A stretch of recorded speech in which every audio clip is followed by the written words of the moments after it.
কত কালকের কথা।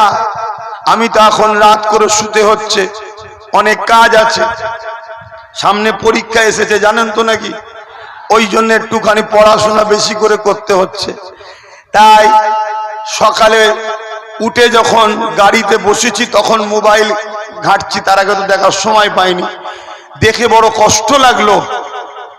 মেদিনীপুরের নিশ্চয়ই আপনারা সবাই এক কথাই চেনেন যিনাকে, খানদানে রসুল সৈয়দ আলী আসগার সাহেব, তিনার ওপরে ডাইরেক্ট গুলি করেছে। কোথায় যাচ্ছে সমাজ, কোথায় যাচ্ছে পরিস্থিতি বলো? অনেকে মনে করছেন হয়তো আমরা চুপচাপ থাকলে বাঁচবো। বলে যিনার নাম বলছি উনি কখনো কারো বিরোধী পক্ষপাতিত্ব করেছে, তারপরও নিরাপদে আছে? দেখেন না, সামনাসামনি গুলি করছে। আল্লাহ তেনা সুস্থ দান করেন, দোয়া করি, বলুন আল্লাহুম্মা আমিন।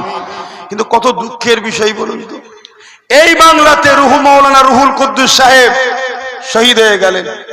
এই বাংলাতে কত মাওলানার উপর জুলুম হয়েছে, সব আস্তে আস্তে ধামাচাপা পড়ে যাচ্ছে।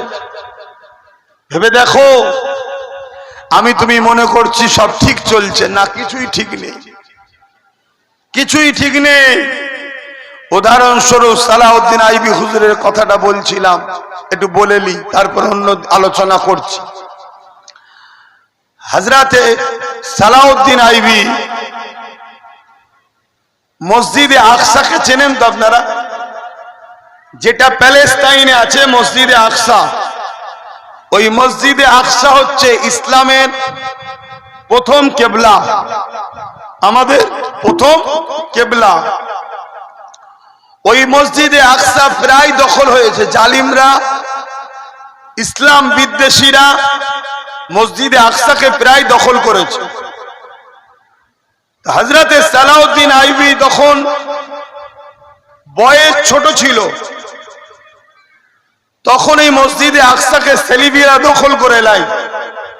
সালাউদ্দিন আইবি হুজুর যখন বড় হলেন, আমি মূল জায়গাটা বলছি, 12,000 সৈন্য নিয়ে মসজিদে আকসাকে উদ্ধার করার জন্য সালাউদ্দিন আইবি রওনা দিলেন। মিশর থেকে রওনা দিয়ে প্যালেস্তাইনে পৌঁছালেন। মসজিদে আকসা থেকে একটু দূরে একটা জায়গায় তাবু গাড়লেন। সেই তাবু গেড়ে সেই জায়গায় রাত্রিরে একটা গোয়েন্দা পাঠালেন সালাউদ্দিন আইবি, যাও যে গোপনে খবর লাও যে মসজিদে আকসা পাহারাটা কিভাবে দেয়া হচ্ছে। হযরতে সালাউদ্দিন আইবির কাছে যিনাকে পাঠালেন তিনি গোপনে খবরটা নিয়ে এসে জানাতে লাগলেন, এ আল্লাহর ওলি সালাউদ্দিন আইবি, এ আমাদের সিপাহসালার কমান্ডার, 4 লক্ষ সৈন্য আল্লাহর ঘর মসজিদ আকসাকে ঘিরে রেখেছে, আর আমাদের সংখ্যা হলো 12,000 মাত্র। আর মসজিদ আকসা ঘিরে রেখেছে সেলিবিয়ারা কত সৈন্য? 4 লক্ষ। আর সালাউদ্দিন আইবির সংখ্যা কত? 12,000। আমি তুমি হলে কি করতাম? আল্লাহর ঘর যাক জানটা বাঁচাই, বাবা পালা, তাই তো নাকি? এখন তো সেটাই হচ্ছে। এ নওজোয়ান তরুণেরা, আল্লাহর ওলি সালাউদ্দিন আইবি রাহমাতুল্লাহ আলাইহি হুজুর আমার ফজরের নামাজ পড়ে নিয়ে হুজুর আমার বক্তব্য দিতে শুরু করে দিলেন। 12,000 সৈন্যকে সামনে করে নিয়ে বক্তব্য দেওয়া শুরু হয়ে গেল। এই বক্তব্য যখন দিতে শুরু করলে সালাউদ্দিন আইবি বলতে লাগলে, বাবারা আমি খোঁজ নিলাম 4 লক্ষ সেলিবিয়া সৈন্যরা মসজিদ আকসাকে ঘিরে রেখেছে। বাবারা আমাদের সংখ্যা হলো 12,000। বিরাট বড় লড়াই হবে। এই লড়াইয়ে আমি সালাউদ্দিন আমি তোমাদেরকে ইজাজত দিলাম, স্বাধীনভাবে তোমরা আমার সঙ্গে যেতে চাইলে যেতে পারো, নচেত ঘরে ফিরে চলে যেতে পারো। ওই সময় সালাউদ্দিন আইবির কথা শুনে ওই 12,000 সৈন্যের মধ্যে থেকে আওয়াজ উঠে যায়, এ হযরত সালাউদ্দিন আইবি, এ আমাদের সিফা সালার, এ আমাদের কমান্ডার, আমরা সালাউদ্দিন আইবির সৈন্য, যিনি তাহাজ্জুদ ছাড়া কখনো ঘুমাই না, আমরা কখনো দুনিয়ার কোন পাওয়ারকে ভয় করি, লক্ষ্য থাকলেও ঘাবড়ে যাব না, কারণ আমরা ভয় করি একমাত্র আল্লাহ পাককে। এ যুবকেরা, তরুণেরা 12,000 সৈন্য নিয়ে সালাউদ্দিন আইবি রওনা দিলে বিরাট বড় লড়াই শুরু হয়ে গেল। 4 লক্ষ কোথায়, অপর দিকে কোথায় 12,000। এই 12,000-এর মোকাবেলায় 4 লক্ষ শুধু হেরেছে তা নয়, জবানা জব্দ হয়ে তারা পালাবার রাস্তা খুঁজে পায়নি। আল্লাহ পাক সালাউদ্দিন আইবি এবং তার সৈন্যদের ওসিলায় মসজিদ আকসাকে আল্লাহ পাক বিজয় দিয়ে দিলে। আল্লাহ, এটা খুশির খবর না দুঃখের খবর? খুশির খবর। কোথায় 4 লক্ষ আর কোথায় 12,000? মসজিদে আকসা বিজয় হলো। সালাউদ্দিন আইবির সৈন্যরা পুরো এলাকা, শহর, সব জায়গায় মানুষ আনন্দ, ঠিক তো নাকি? খুশি, আনন্দ করছে। ঠিক এই সময় সালাউদ্দিন আইবি কিন্তু ঘরের মধ্যে মন মরা করে বসে আছে। মন দিয়ে শুনবেন। ওই সময় হুজুরের কাছে হুজুরের কিছু দায়িত্বশীল যারা রয়েছেন তারা গিয়ে বলতে লাগলেন, হুজুর আপনি মন মরা করে আছেন কেন? এত খুশি আনন্দের সময় আপনারা মন মরে করে আছেন কেন আপনি? সালাউদ্দিন আইবি বলছে, শোনো, 4 লক্ষ সৈন্য ছিল প্রকাশ্য, 4 লক্ষ জায়গায় 40 লক্ষ থাকলেও আমরা ইনশাআল্লাহ বিজয় লাভ করব। জোরে বলুন সুবহানাল্লাহ। কিন্তু মন মরা এজন্য করে আছি, মসজিদে আকসা তো বিজয় হলো, কিন্তু আমাদের মধ্যে গাদ্দার আছে। যদি এই গাদ্দার গুলোকে আমরা ঠিকানা না লাগাতে পারি, আমি সালাউদ্দিন আমার বড় ভয় হয় খুব শিগগিরই মসজিদে আকসা আবার না বেদখল হয়ে যায়। এই যে বাবরি চলে গেল আমাদের, এই বাবরি যাওয়ার পিছনে অনেক দাড়িওয়ালা টুপিওয়ালা আমাদের নামধারী গাদ্দারদের হাত আছে। আজকে যে অকাম আইন হচ্ছে এর পিছনে আমাদের মধ্যে কারের মুনাফিকদের হাত আছে। শোনো জাতি, কম বোঝো, সিদ্দিক আকবরের খুন আছে আমার শরীরে। গুরুত্ব বাড়াবার জন্য এটা বললাম, যাতে কথার উপরে বিশ্বাস মর্যাদা আসে। আল্লাহর জাত পাকের কসম করে বলছি, আপনাদেরকে বাঁচাবার চেষ্টা করছি, তাই বুঝাচ্ছি। মসজিদ যেমন বানাচ্ছেন, মসজিদটাকে রক্ষা করার জন্য পাহারাদারের দরকার আছে না নয়? মাদ্রাসা যেমন বানাচ্ছেন, মাদ্রাসাটাকে বাঁচাবার জন্য পাহারাদারের দরকার আছে না নয়? তো সালাউদ্দিন আইবি সঙ্গে সঙ্গে একটা টিম তৈরি করলেন, গোয়েন্দা টিম। সেই টিমকে হুজুর ছেড়ে দিলেন। সেই টিম চায়ের দোকানে যায়নি, হাটে যায়নি, সিনেমা হলে যায়নি, ফাংশনে যায়নি, যাত্রায় যায়নি। সেই টিম যাচ্ছে মসজিদে। আরে মসজিদে কেন আপনি গাদ্দার খুঁজতে এসছেন? বলছে না, এখানেই থাকে। কথা কিছু বুঝলেন? হ্যাঁ, যেখানেই ফেরাউন ছিল সেখানেই কিন্তু মুসা নবীকেই পাঠানো হয়েছে। যেখানেই আবু জেহেল ছিল সেখানেই কিন্তু পরিবর্তনের জন্য। কথা বুঝে আসছে তো? ভালো জায়গা যেখানে ইব্রাহিম নবী সেখানেই নমরুদ, যেখানেই মুসা নবী সেখানেই ফেরাউন, যেখানে আমার রসুল সেখানেই আবু জেহেল। তার মানে ভালো জায়গাতে মধ্যে খারাপ ঢুকে থাকে। তো মসজিদে যাচ্ছে, মুক্তবে যাচ্ছে, মাদ্রাসায় যাচ্ছে, খানকায় যাচ্ছে, দরবারে যাচ্ছে। এইভাবে 3000 এমন লোককে সালাউদ্দিন আইবির গোয়েন্দা ধরেছিল যাদের লেবাসে সুরাতে সকলে মুসলমান ছিল, ভেতরে ভেতরে সব বিদেশি থেকে টাকা নিয়ে আল্লাহর ঘর মসজিদে আকসার সঙ্গে গাদ্দারির রচনা করছিল। কথা কিছু বুঝছেন? আজকে এইসব আমরা দেখছি না দেখিনি? আজকে সব দেখতে হচ্ছে না হয়নি? বাবেরা মনে রাখবেন, আখরি জামানা আল্লাহ নবী নবী দয়া নবী জানিয়ে দিলেন আমার উম্মতরা প্রচুর মার খাবে একটা সময়। সাহাবা হুজুররা জিজ্ঞাসা করলেন, ইয়া রাসূলুল্লাহ হাবিবাল্লাহ, আমার ভাইদের সংখ্যা কি কম হবে? আল্লাহ নবী বললেন, না, সংখ্যা কম হবে না।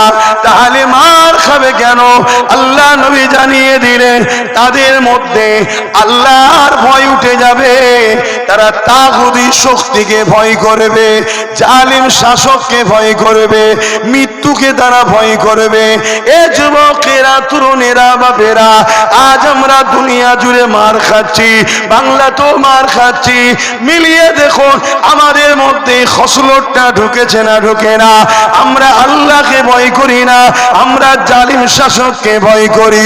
আমরা আল্লাহকে ভয় করি না, তাগুতি শক্তিকে ভয় করি। আমরা আল্লাহকে ভয় করি না, মৃত্যুকে ভয় করি। এই জন্যে মার খাচ্ছি। এ যুবকেরা, তরুণেরা, বাপেরা, হুজুররা আল্লাহ নবীকে জিজ্ঞাসা করলে, ইয়া রাসূলুল্লাহ হাবিবাল্লাহ, আর কি কোনো কারণ হবে? আল্লাহ নবী বলেছিলেন, দ্বিতীয় নম্বর কারণ হলো আমার উম্মতরা বড় লুবি হয়ে যাবে। শুনছেন তো আজ নাকি? প্রথম নম্বর কারণ হলো আল্লাহকে ভয় করবে না, তাগুতি শক্তি। এই উম্মতকে মিটাতে গিয়ে আল্লাহর ভয় বার করে বিজেপির ভয় ঢুকাতে হবে। এই ঢুকাচ্ছে কারা? ঢুকায় না কেন? তারা হাদিস পড়েছে। বিজেপিরই তৈরি করা দল টিএমসি, যে এই হাদিসটাকে না সম্ভব নয়। এ জাতিকে মার খাওয়াতে গেলে এ জাতির অন্তর থেকে আল্লাহর ভয় বার করো আর বিজেপির ভয় ঢুকাও। ঢুকাচ্ছে না? ঢুকাই না। দিন রাত ধরে একটাই কথা, বিজেপি চলে আসবে, বিজেপি চলে আসবে, বিজেপি চলে আসবে, তাই তো নাকি? আচ্ছা, এই ভয়টা খাওয়াচ্ছে দুটো কারণ। একটা কারণ হচ্ছে এই ভয়েতে আপনারা যাতে বিজেপিরই বুনের কলেজে উঠে বসে থাকেন। আর দ্বিতীয় নম্বর কারণ হচ্ছে আপনাদের যে চাওয়া পাওয়া, শিক্ষা, স্বাস্থ্য, কর্মসংস্থান, বাসস্থান, বেকারত্ব দূর, এ নিয়ে প্রশ্ন করা ভুলে যান। এই জন্যই তো বিজেপির ভয় খাওয়াচ্ছে। আর আমরা বিজেপিকে এত ভয় খাই, ওর থেকে যদি 1% আল্লাহকে ভয় করতাম, মনে হয় মসজিদ গুলোই জায়গা হতো না। কথা কি ভুল বলে ফেললাম? বিজেপির ভয়ে যেভাবে ভিড় করছি, বিজেপির বুনের সাথে, শুনছেন তো নাকি? আল্লাহকে যদি ভয় করতাম তাহলে আমরা মসজিদে ভিড় করতাম তো। তাহলে আমরা ধ্বংসের পিছনে কারণ রাসূলুল্লাহর হাদিস মিলছে না মেলে না? আরে আপনারা তো সাধারণ লোক, মোল্লা মলি সাহেব গুলো বিজেপির ভয় দেখাচ্ছে উম্মতকে, অথচ তারাই হাদিস পড়েছে। তারা জানে যে উম্মতকে কখনো প্রকাশ্য দুশমনরা মিটাতে পারবে না। এই উম্মতকে মিটাতে গেলে ছদ্মবেশী মুনাফিকরাই মিটাবে। আজকে খেয়াল করে দেখো, এই রাজ্যে এসআইআর কখনো করতে পারতো না, 93 লক্ষ লোকের নাম বাদ যেত না, যদি ছদ্মবেশী মমতাকে বিশ্বাস আমরা না করতাম। একে বিশ্বাস করলাম বলে এ 32,000 চাকরি লিবার জন্য এসআইআর এর বিলে গিয়ে সই করতে চলে এলো। এসআইআর চালু হলো, ইনি বাইরে বেরিয়ে নাটকও করলো। আমরা ভাবলাম আরে আমাদের জন্য দরদি চিল্লাচ্ছে, উপরন্তু ইনি আবার 2,500 কোটি টাকা দিল, আবার 90,000 অফিসার দিল। শুনছেন? এত কিছু হওয়ার পরেও এখনো তোমার আমার মাথা ঘুরে আছে সেই বিজেপি চলে আসবে। দেখো, আল্লাহর ভয় নেই। তাহলে প্ল্যানটা দেখছো। আর বিজেপিও আমাদেরকে ভয় খাওয়াবে বলে মাঝে মাঝে আসছে শুভেন্দুর মতো খ্যাপাগুলো, এসে বলছে সব ক্যাম্পে পেটিয়ে দেবো, সব বাংলাদেশে পেটিয়ে দেবো, সব দাদ্দার করে গুলি করে দেবো, উত্তরপ্রদেশের মধ্যে এনকাউন্টার করব। আমরা বলছি সত্যি তো রে, মেরে ফেলবে রে। আর এই খপ্পরে পড়ে দীর্ঘ বছর ধরে আমাদের লাইফ নষ্ট হতে চলেছে। আমার কথা কি কষ্ট লিখছে? খেয়াল করে দেখুন না, আজকে যারা উঠে পড়ে লেগেছে টিএমসির গদিকে বাঁচাবে বলে, যেসব নামধারী আলেম উলামা বক্তারা আজ থেকে কয়েক সপ্তাহ আগে এই রাজ্য সরকার মমতা যখন বলেছিল মসজিদে মসজিদে জুম্মার দিনে উস্কানিমূলক বক্তব্য ইমামরা যেন না দেয়, এই সকল মোল্লা মৌলী সাহেব একটা কেউ মমতার বিরুদ্ধে বলেছে? তাহলে এরা মৌলানা হয়েছে, এলেম পেয়েছে, এরা আল্লাহর দলে নয় মমতার দলে। তাহলে এদের উপরে ভরসা করে যে মুসলমান চলবে তারা মনে হয় কামিয়াবি হবে? আমার কথা কি খারাপ লাগছে? খুব ভালো ধরে বুঝুন, যে কোরআনের প্রচার করতে গিয়ে রাসূলুল্লাহ মার খেলেন, কোরআনের প্রচার করতে গিয়ে রাসূলুল্লাহ মার খেলেন। কতটা মার খেলেন তায়েফের জমিনে। আল্লাহ নবী কোরআনের প্রচার করতে গিয়ে আল্লাহ নবী তায়েফের জমিনে রক্তাক্ত হয়ে গেলেন, আল্লাহ নবী অজ্ঞান হয়ে পড়ে রইলেন। এই কোরআনের প্রচার করতে গিয়ে আজকে সেই কোরআনকে আমেরিকা মিটাতে চাইছে, সেই কোরআনকে ফ্রান্স মিটাতে চাইছে, সেই কোরআনকে দুনিয়ার জালিম শাসকরা মিটাতে চাইছে। সেই কোরআনের বিরুদ্ধে আমার রাজ্যেতে এ যুবকেরা তরুণেরা একজন 4 পাস নেতা, কি পাস, বিজেপির এক নেতা 4 পাস, নদিয়া জেলায় বাড়ি। কি নাম যেন পাগলটা? ওই পাগলের নাম দিতে ভাল লাগে না, কেন হাইলাইট হয়ে যাবে। ও তো হাইলাইট হওয়ার জন্য সব বলছে। 4 পাস মূর্খ। যে 4 পাস হয় তার কি কোনো জ্ঞান বুদ্ধি আছে? হ্যাঁ, ঠান্ডা। সেই 4 পাস নেতা সে কোরআনের সূরা তওবার 5 নম্বর আয়াতে নাকি হিংসা ছড়াচ্ছে বলছে। কোরআনের সূরা তওবার 5 নম্বর আয়াতে হিংসা ছড়াচ্ছে। বলুন, কোরআন কি হিংসা ছড়ায়? আওয়াজ দিয়ে বলুন। আরে কোরআন তো হিংসা মিটাতে এসেছে, কোরআন তো ন্যায় প্রতিষ্ঠিত করতে এসেছে, কোরআন তো মানবতার শিক্ষা দিতে এসেছে, কোরআন তো খোদার্থকে খানা দিবার রাস্তা করতে এসেছে, কোরআন তো এতিম বিধবা গরিব দুঃখীদেরকে রাস্তা দেখাতে এসেছে, কোরআন তো ন্যায় প্রতিষ্ঠিত করতে এসেছে। জুড়ে বলুন সুবহানাল্লাহ। সেই কোরআনের বিরুদ্ধে এত বড় কথা বললো, তার বিরুদ্ধে হাজার হাজার মামলা হলো। কই আমার রাজ্য সরকার কি সেই 4 পাস বিজেপির নেতাকে অ্যারেস্ট করেছে? আপনাদের উত্তর 24 পরগনায় ভাটপাড়ার অর্জুন সিং, সে কখন টিএমসি কখন বিজেপি সে নিজেও জানে না। ভুল বলছি নাকি? কখন টিএমসিতে কখন বিজেপিতে সে নিজেও জানে না। এত ইদল উদল করছে। সেই ভাটপাড়ার বিজেপি নেতা অর্জুন সিং সে কি বলছে? ইসলামে নাকি রেপ করা ভালো কাজ। নাউজুবিল্লাহ বলবেন না? সেই অর্জুন সিং এর বিরুদ্ধে কত কেস হলো, তাকে কি অ্যারেস্ট করেছে?